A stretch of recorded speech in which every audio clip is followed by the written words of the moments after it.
Hello, and welcome back in here to Winsel's World. Well, I'm in here this morning, for it is morning time for me, with my Peterson Bulldog Army mount. Good little pipe.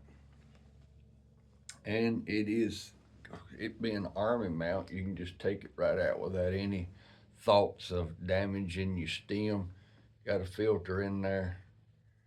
And in it this morning, I have Peterson's early morning pipe tobacco.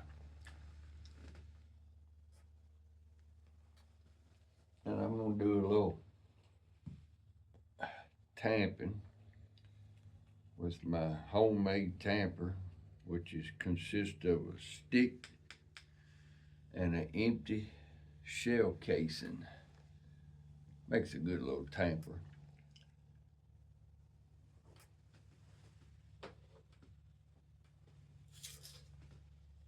And I found my lighter. Not a cigarette lighter to me because I don't smoke cigarettes, but anyway, my pipe lighter.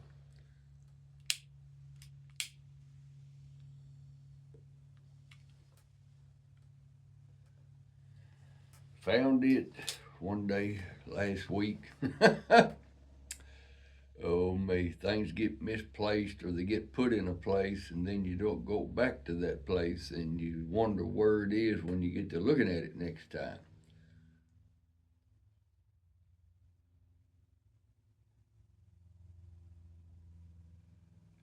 Got a question for you. Do you use pipe holders?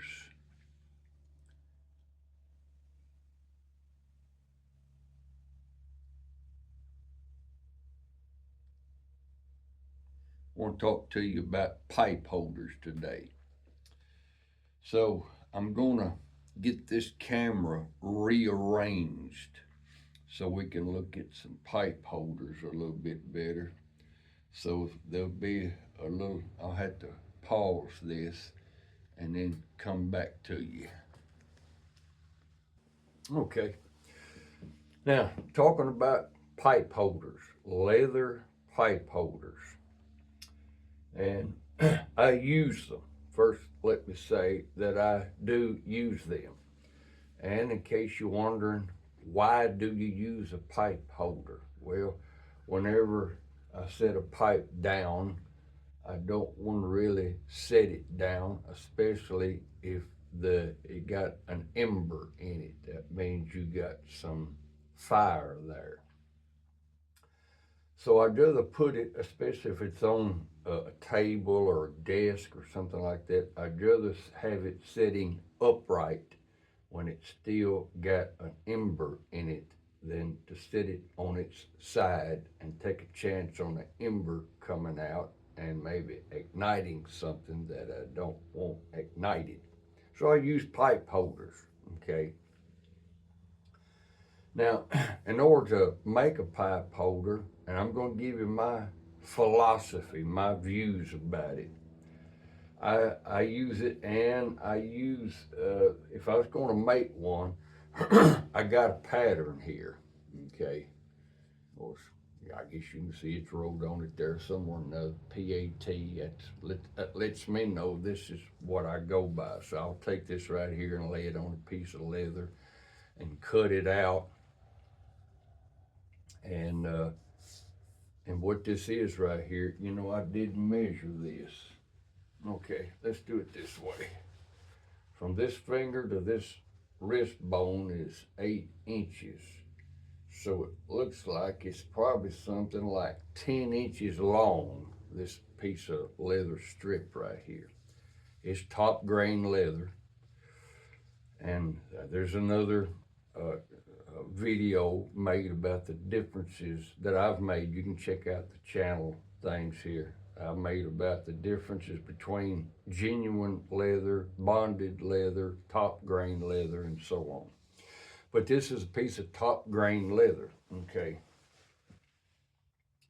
This is an inch wide, And like I say, I didn't measure it before, but we're looking at something like 10, 10 and a quarter, 10 and a half inches, 10 inches long.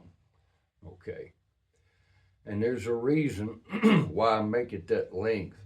When I first made one, and this might be the first one that I made, I'm not real sure. But when I made this one right here, then the weight of this leather, you can see that it's pretty thick there. The weight of this leather is what I use to make belts with, which is something like 8, 9, 10 ounce leather. So it's got some thickness to it, which when the thicker the leather is, then the heavier it's going to be. If you make these, I found myself when I had made a pipe holder that was 3 to 4 ounce leather, it's just too light. And I tell you what's going to happen, or it does with me when I got one, those that I still have, that I put my pipes in when they're not in use. When you go to put a pipe in there, then you take a chance on it being put down in there. And what's going to happen when you try to lift that pipe up, you're just going to lift up the whole thing. If you get uh, well, I lost my word I was going to say. When the leather is not heavy enough, when it's too light, there's my word. When the leather is too light, when you pick your pipe up, you're just going to pick up the whole thing. So, therefore, I use a heavier weight leather for that. And I'm trying to encourage you that if you want a pipe holder, just make you one. Okay. Now, so that's the reason that I use them. I've gone over that. And the reason I use a heavier weight leather compared to a lightweight leather.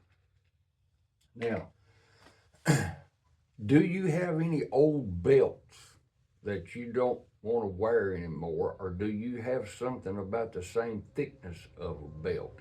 You can make your own pipe holder. Okay, I told you about how long I make it, and the reason being, then whenever I make them out of an inch, I make them an inch wide, like this one.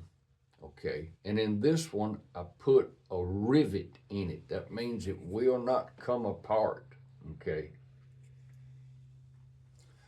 so I personally myself, for the ones I use here, I put rivets in them. Okay, so they're going to stay together. All right. Some of them I've made, then I put a snap on it. So all you got to do is just unsnap it. But like I say, these I do for myself that I keep in here, then I put rivets through them. Now, so I don't have rivets and I don't have snaps. All you got to do, if you can get you an old belt, cut it out every how long and every how wide you want to, experiment with it, but I'll save you some headaches if you'll make it about 10 inches long, about an inch wide. And I told you why I make it this long, or did I? Okay, let me show you something else. When they're not long enough, like this one right here is really not long enough, then what's going to happen when you got a bigger pipe like this one compared to this one? You see how much bigger that is? Bigger bowl and everything. When you got a bigger bowl to your pipe, it's not, if it ain't long enough, it ain't going to sit down in it. It's going to sit on top of it. Now, if you're cool with that, fine. But I'd rather for it to sit down in it. So therefore, I make them then that length I told you, and an inch wide. So then, and if you don't make it long enough, these bigger bowl pipes like that are not going to sit down in it all the way down in it. You can't get it to go all the way in it.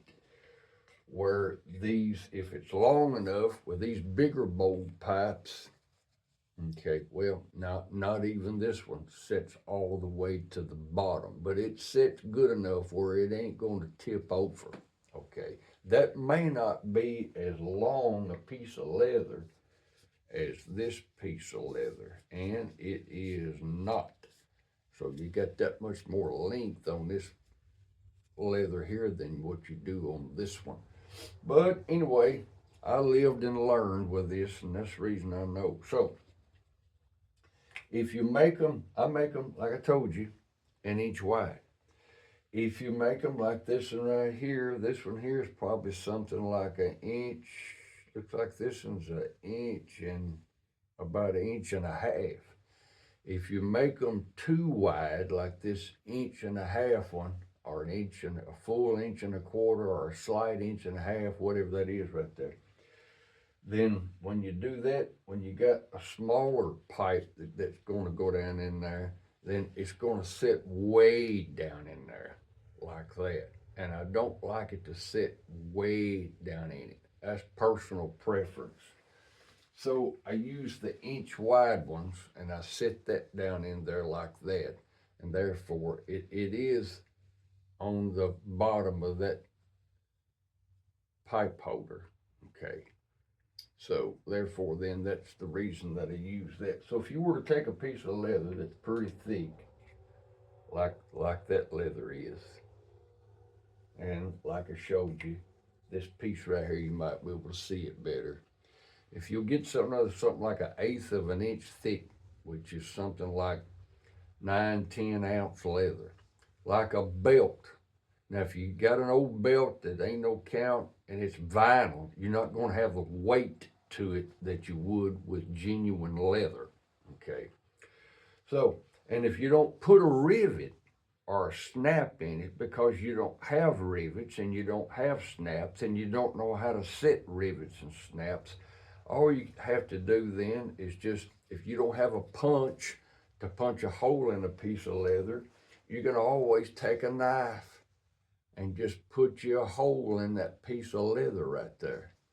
And surely you got some string of some kind, shoestring, some kind of string.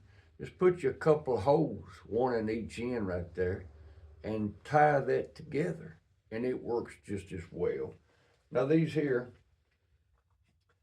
I did make this specifically for a pipe holder. So you can see it's got some impressions on it. Those designs are called impressions, okay? And this right here was a belt, okay? And so I cut part of the end of it off because I didn't need all of it when I made the belt to fit somebody. Then I had some leftover leather. So I just took that and used it. It's up to you if you want something on it. If you just want something to hold your pipe, then just an old belt. And if you have to, put your ruler along the top of it, get your utility knife, sharp blade, and just cut the thing. And so I told you about how long and about how wide and why I use it that way, that wide. And therefore then you can make your own pipe holder.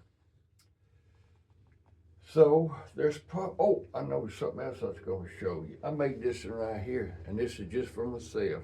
And what I did, I took a piece of, I had this piece of leather that I made it, and that was just a piece of scrap. Okay, this right here was a piece of scrap, and this here was a piece of scrap. And so what I did with this piece of scrap, I put this, it was ever how wide it is and yay long. Then I just curved it around, put that rivet in it right there, okay? And then I put it in a bucket of water and soaked it some and got it wet, and then it's just like a wet dish rag. I mean, it's just like a dish rag. You can just fold it any way you want to. It's called wet molding. And I molded that right there on the bottom where that bottom of that edge, where this bottom edge would sit flat. And then I took this piece of leather right here and I glued it to the bottom of this part right here and made that pretty heavy. So no matter what I set in there, whether it's this one or another one, it's going to stay in there. And when I go to lift it up, it's going to come up because, and the holder will stay seated because of the weight that's there. So that's another one that I made just for myself, and I keep it on the cutting table over there. So, you know. So anyway, I think that's about all I had to say about these pipe holders. So then, and I wonder, how y'all doing? Mm.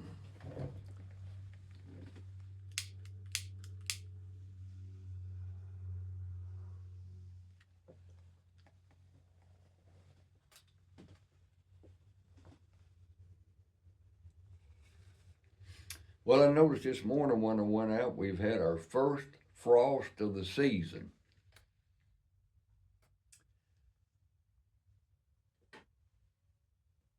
And it was 38 degrees the last time I looked at about a few minutes till 7. That's about the coldest it's going to get right along about that time of the morning.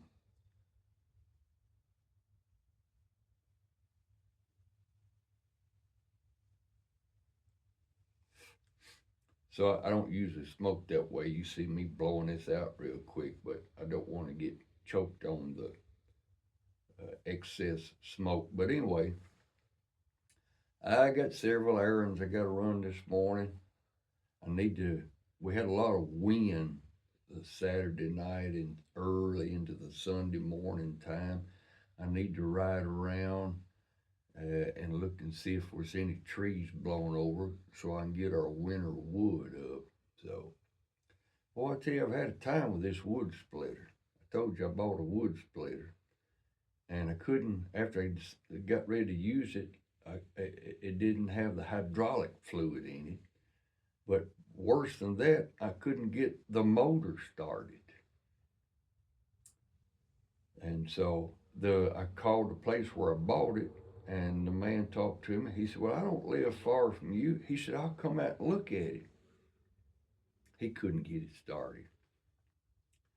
He said, "Well, you bring it up here to the store tomorrow, and we'll get it in the shop." Got it up there to the store the next day. I said, "Well, before you take the order and write all this stuff down, let's try and see if it'll start." The thing started. Now you tell me.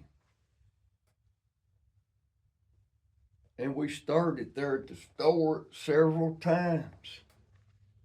Loaded it back up on the trailer, brought it back home 30 something miles away, got it off the trailer,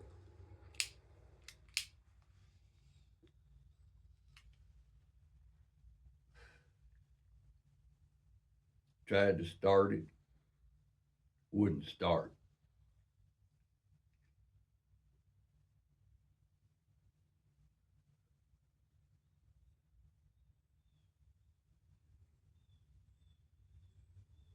And I said, "Man, if this ain't a fine kettle of fish to be in."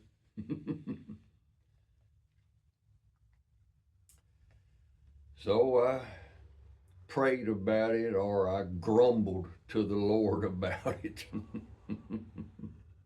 I murmured, okay. And so went back out there. I thought, well, I done called somebody else about working on it a couple of miles up the road. It was a brand new one, like I say. So I just thought I'd keep it with the warranty people. And the fella up the road said, "Well, you bring it to me, we'll look at it." And before I got ready, went and got the thing, the ball on the truck to try to just transport it on its own wheels up there a couple of miles, 4 miles up the road. I tried to start it again, and the thing started and ran. I thought, I'm not turning it off. So I let it run about an hour. I let it idle for probably 45 minutes, and then I turned it up on high and let it run about 15-20 minutes or so that way on high. Turned it off, put the hydraulic fuel in it, started it back up again, and split some wood in it and with it. And I'm hoping that through all of that, whatever quirks it has about not wanting to start got worked out of it. I haven't tried it again, so that's my story. See, you think, well, when you go to buy something used, you really don't know what you're getting unless you really know the person you're buying it from. It's not hoodooing you, or if you actually worked with the used one to know how it works. So you would think then that buying a brand new one, you good to go. Not necessarily so. Mm.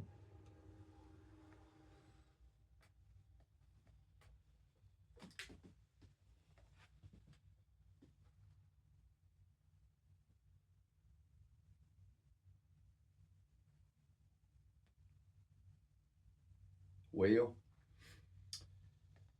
I'm gonna get on with the rest of my day, and so I hope that you folks got something out of the channel, and make you one of them pipe holders. You can make them yourself and so forth and all, and feel good about something you've made yourself. And I give you some pointers to go by from experience that'll save you some headaches in making yourself one, and not using enough leather to make that round loop, and using too light of a leather, and also making it too wide where the pipe and the holder both comes up together when you go to lift your pipe out of the holder. So anyway, hope you got something out of that, and I appreciate you folks viewing the channel, and appreciate you folks commenting, and I'm glad that you get something out of the channel. So until we meet again, adios.